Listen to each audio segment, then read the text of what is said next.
Hello ladies, Porshea Wilkins here, and here's a quick recap of what we talked about this week on Straight Talk, Woman Talk.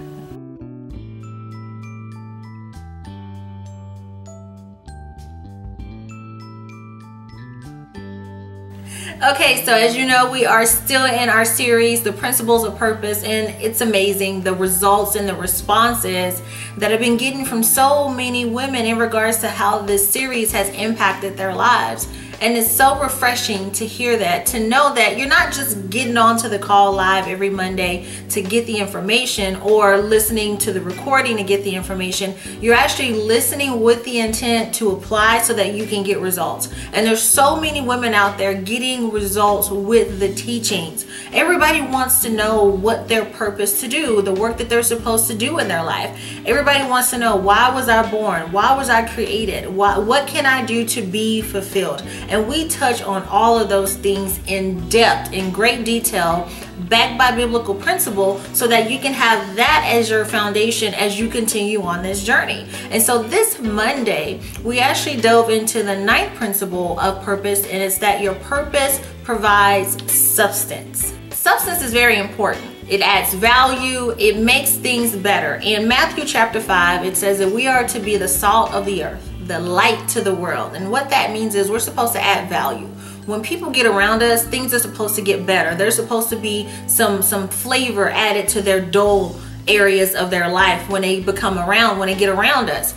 The light that we're supposed to shine and have for the world to see is the light that represents God. They need to see the God in us, to where this world, which is so dark and dreary and crazy at times, they need to be able to plug into somebody or see somebody that they can look up to and reach out to and say, man, there's hope, okay? And so when you pursue a life of substance over shine, what you're saying is, I prefer quality, because everything that glitters is not gold, and everything that shines isn't always substantive. That's why a lot of times women, we wear makeup because maybe there's acne or pimples or whatever the case may be, and you know, maybe your skin is a little bit discolored and you have dark circles under your eyes.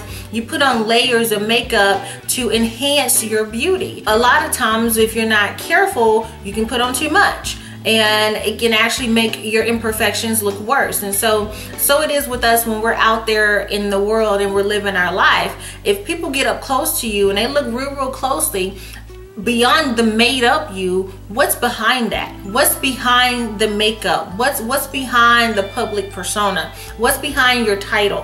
What's behind your position in your company? What's behind all of that? Not the public makeup, but the real natural you, the natural beauty you. What's behind all of the extra shine? Is there substance to you? Will I be disappointed if I look beyond what you present to me and I get to know you and I sit with you and I talk with you? Will what you project be what is reflected in our conversation? See, that is what happens when a person has substance. The person in public matches up with the person in private, and people see the congruency in what you're saying, what you're doing, and they see the results of it. They see the fruit of your labor through your character. They see, wow, okay, this is what's really going on. I've seen people before, definitely in ministry and other platforms, that one person in the pulpit, another person when they get off, okay? Or in business, that one person when they're on stage, they're another person when they get off on stage. And sometimes those people are congruent. They add up and things are good.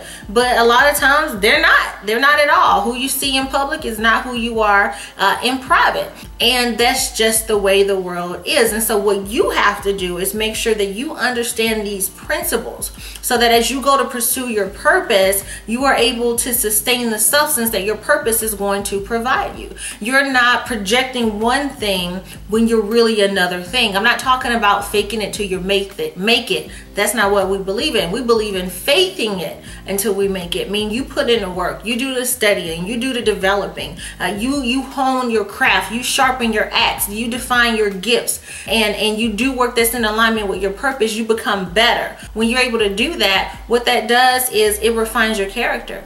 It gets you in alignment with your purpose. You are in public the same person that you are in private. That is so important, because as your gifts make room for you, and they will, and I've shared this before, the scripture tells us a man's gifts makes room for him and position him before great men.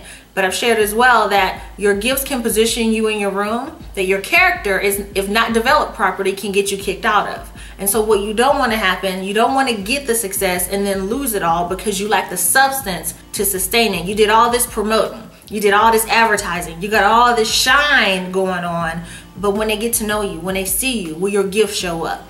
And so don't let the media trick you into thinking and believing that you are to be anything other than what your purpose to be, because it's very tricky out there in the world today. And so understanding the principles of purpose will give you that substance that you need so that you don't fall for the okie doke. You don't get caught up in what's going on around you. You're able to take your shine for the moment and actually turn it into some substance. So we unfolded that and so much more this week. If you haven't listened to the replay, I highly recommend that you do. We also talked about how there are 3 reasons why you should choose a life of substance over shine, and I'll share those with you really quick before we wrap up this video.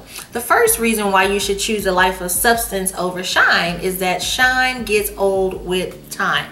Okay, it's gonna get dull eventually. Nothing stays hot forever, not even Justin Bieber. Okay. There's gonna be a time where you are up and then it's gonna come down. And so what you need to make sure while you're up and you getting the shine, that your character is right and you have the substance, so that when things come back down, because it's a business cycle, they always do, that you're able to sustain your character, you're able to sustain your integrity, and you still are able to reflect what you've been projecting this entire time.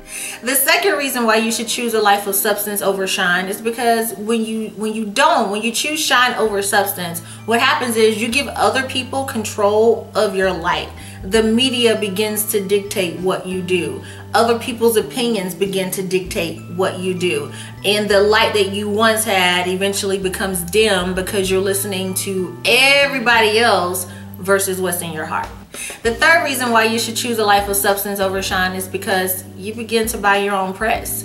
If you buy into the shine versus pursuing substance, you start to, like we used to say back in the day, you start smelling yourself and thinking you smelling good, when I've heard it before, pigs don't know pigs stink. Okay, what you smelling isn't beautiful. It's not roses. Okay. It's not roses, it's something else. You buy your own press, you get puffed up, you think that all these applause that you're getting are actually positive. And I talked about that before on the last video, is that people clap for clowns at the circus too. So just because they're applauding you don't mean that they're clapping for you. Everybody that smiles in your face doesn't always have your back, because the same press that is praising you will be the same press to write about you in a blog or online or create an Instagram page about you or whatever the case may be when things go down, when you hit a brick wall. And so don't get caught up in all the shine and everything that you see. If people are congratulating you and supporting you and applauding you, have a meek spirit. Just ask God. If you feel real cocky and confident, say, Lord, please help me with this, so that as my 15 minutes dries up, I can sustain my character. I can continue to reflect what I've been projecting this entire time, and it doesn't send my world crashing down, because it is exactly what will happen. So that's a recap, and I'm excited about what's to come. We're getting ready to tap into principle number 10 soon on Monday. So if you haven't had an opportunity to join us live, I highly recommend that you do so. We are on every single Monday night, 8 o'clock Central Standard Time. Telephone number and everything is there at the bottom of the screen. Also, make sure you go to the website, straighttalkwomantalk.com. Subscribe to the list so that you get all the information and insight first. Thank you for all of your emails, all of your comments and text messages in regards to how the application of the teachings are getting you the results that you're getting. I got some more things coming up that I'm going to be shooting out. So let's stay connected on social media, Facebook, Instagram, Twitter, all of those things. And as always, share this video with a sister you care for, and I will see you ladies next week.